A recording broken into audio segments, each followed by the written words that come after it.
Good morning and welcome to Newsfirst Prime Time Sunrise.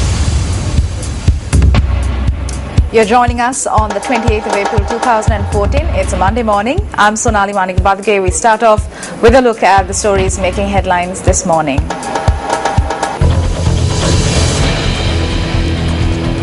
Special discussion on treating elephants at Dehiwala Zoological Gardens. Special police unit to be established to investigate complaints of religious nature.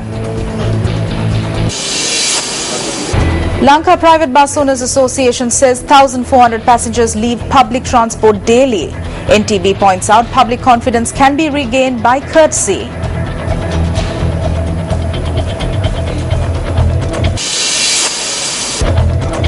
Overseas new candidates announced for Syrian presidency.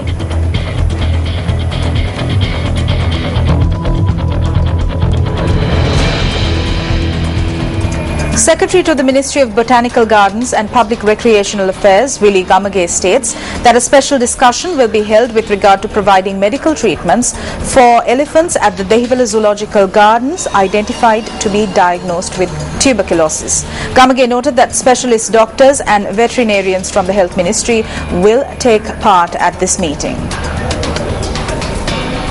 The Secretary to the Ministry, Willie Gamage, said that meeting will be held in order to commence treatment for the elephants starting from today. He added that the health unit had given instructions to delay providing treatment for the elephants until it was confirmed that the elephants were infected by the disease. Thereby, upon the conclusion of the meeting, it was decided that elephants will be given treatment today. Director of the Department of National Zoological Garden, Anura De Silva, went on to say that 5 elephants have been identified to be diagnosed with tuberculosis.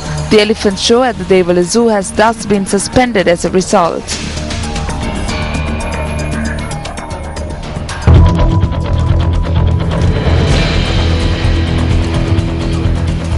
On to another headline-making story this morning. A special police unit to look into complaints of a religious nature is to be established today. Now, police media spokesperson SSP Ajit Rohana joins us now for details.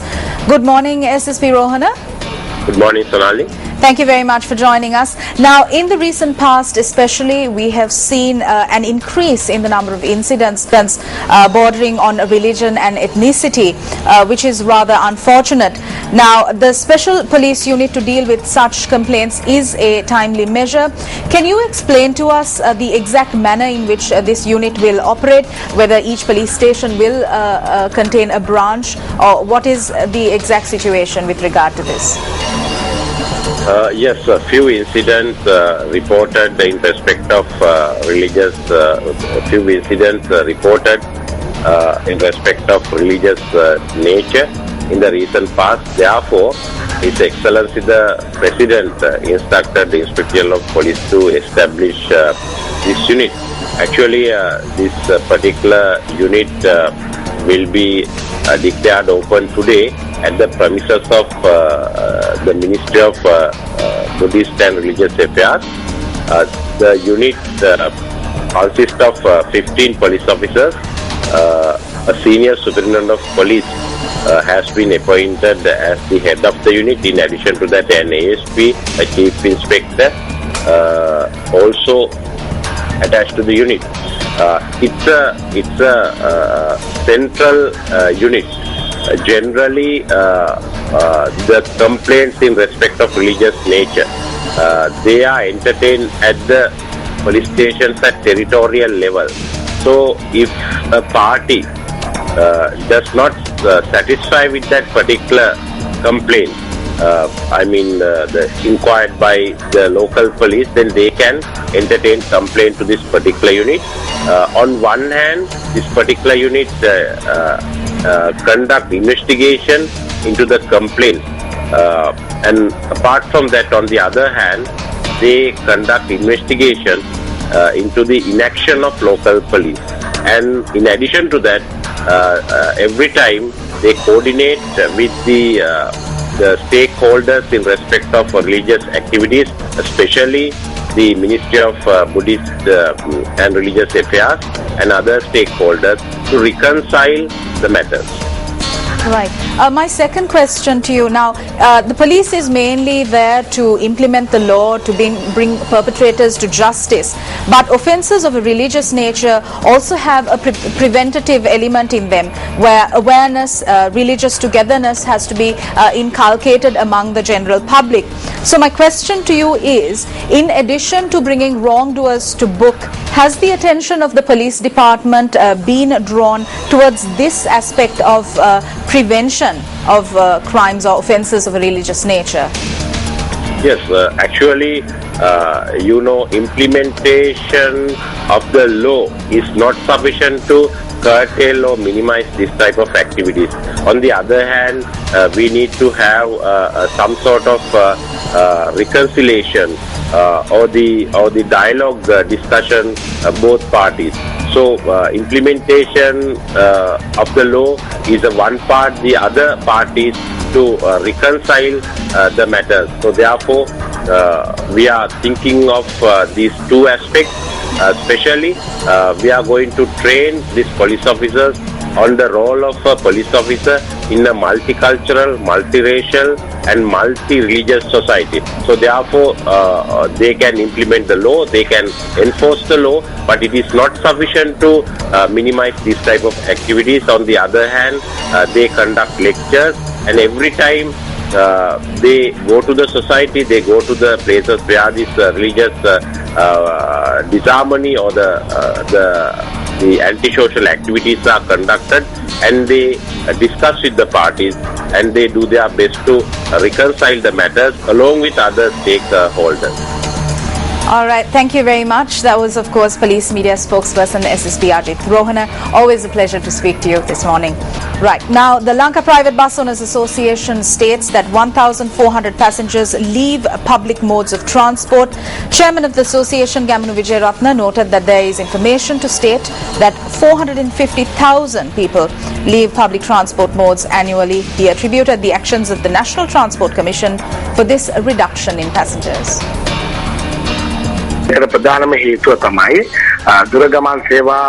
This is a disturbing situation. The main reason is because of the improper manner in which these buses provide services, especially buses that fall under the NTB. Furthermore, the improper manner in which the buses from the NTB provide their services has become a problem, especially with regard to short-distance services, where many buses face breakdowns. Therefore, alternative means of transport like three-wheelers, motorcycles have become a more preferred option for several passengers. Therefore, we will be presenting a report based on the data we have gathered. Responding to the allegations made by Chairman of the Lanka Private Bus Owners Association, Gamanu Vijayaratna, Renuka Pereira, the Chairman of the National Transport Commission, stated that drivers and conductors of buses could re-attract these passengers by being courteous. Newsfirst contacted the Sri Lanka Transport Board in this regard. Its Chief Operations Head HAM Chandrasiri stated that the Sri Lanka Transport Board has a fixed number of passengers. He stated that this number has shown an annual increase and that no reduction in numbers has been reported.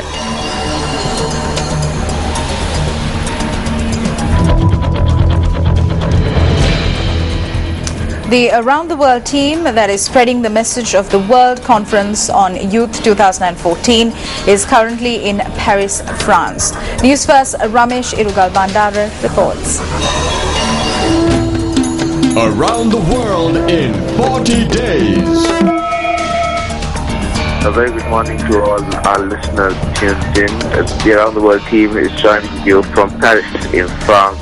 Yesterday, we were able to attend a special event held to hand over the official French flag to our team. Thereafter, we were able to tour several iconic places in Paris. Key among them was our visit to the Eiffel Tower. Today, we are preparing to fly off to Moscow in Russia. With that, we conclude the European leg of Around the World in 40 days. For the Newsfirst team, I'm Ramesh Irugal Bandara with your short compulsory from Paris, France.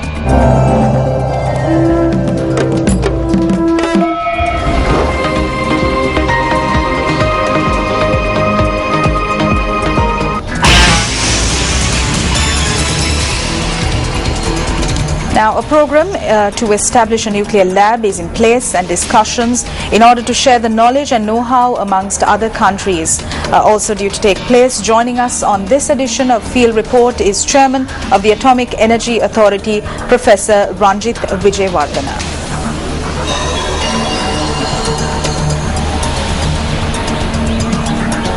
Good morning. Atomic Energy Authority is a very important institute in Sri Lanka. The purpose of the institute is to apply peaceful applications of nuclear technology for the socio-economic benefit of Sri Lanka. So there are a lot of applications of nuclear technology in each and every field. For example, there are applications in medical field, agriculture field, industry, engineering, water field, hydrology, and agriculture especially, and also archaeology. So what we basically do in Atomic Energy Authority is make use these applications of these important applications for the benefit of the country. So we are in the process of recently we have already established a multi-purpose gamma irradiator in Biagam Free Trade Zone that will help to develop the industry in Sri Lanka as well as to earn foreign exchange. Another institute which comes under the Atomic Energy Authority will be established in Kalaniya very near future, that is called Non-Destructive Testing Center, which can basically uplift the industry in Sri Lanka. If that is actually non-destructive testing, one important aspect of that is the concrete testing. Now we can test the concrete building columns and the slabs without harming or without destructing the building and find out whether any defects inside the structure. If there are defects, that then they can actually make repairs so that the dangerous accidents cannot take place. So likewise, there are basically, everybody knows the application of in medicine, that is actually the X-ray machines. The X-ray technology is actually a nuclear technology which is used to take X-ray pictures of the body, which would help the doctors to diagnose the problems with the people. So there are other applications, and one other thing we want is to develop nuclear technology further in this country. We know in universities actually there are courses taught by the universities, but the application of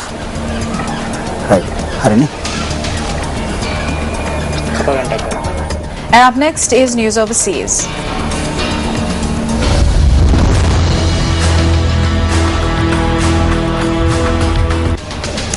Pope Francis has declared Popes John Paul II and John XXIII saints in front of a crowd of hundreds of thousands.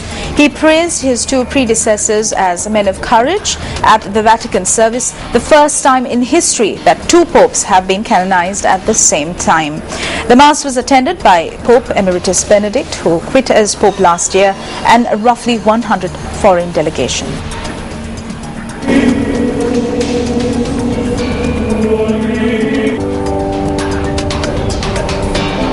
The ancient rite of canonization unfolded under grey skies in a packed St. Peter's Square.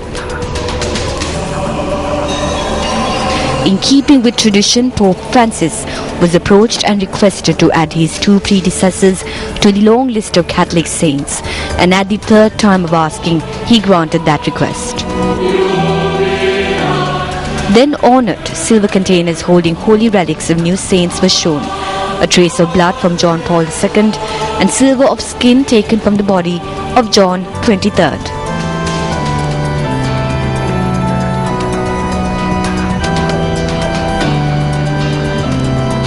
Both men were hugely influential figures in the story of modern Catholicism.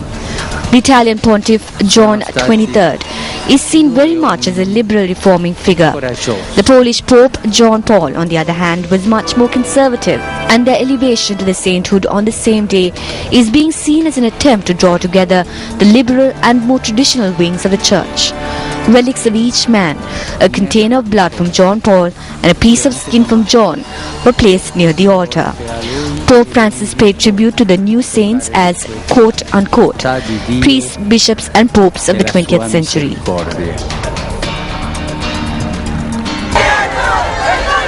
The Vatican estimated some 800,000 pilgrims had poured into Rome to see the two-hour ceremony firsthand.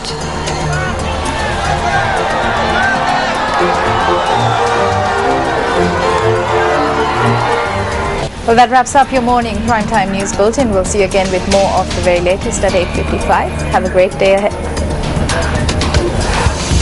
Hotline 0114-896-896. www.newsfirst.lk. Feedback at newsfirst.lk.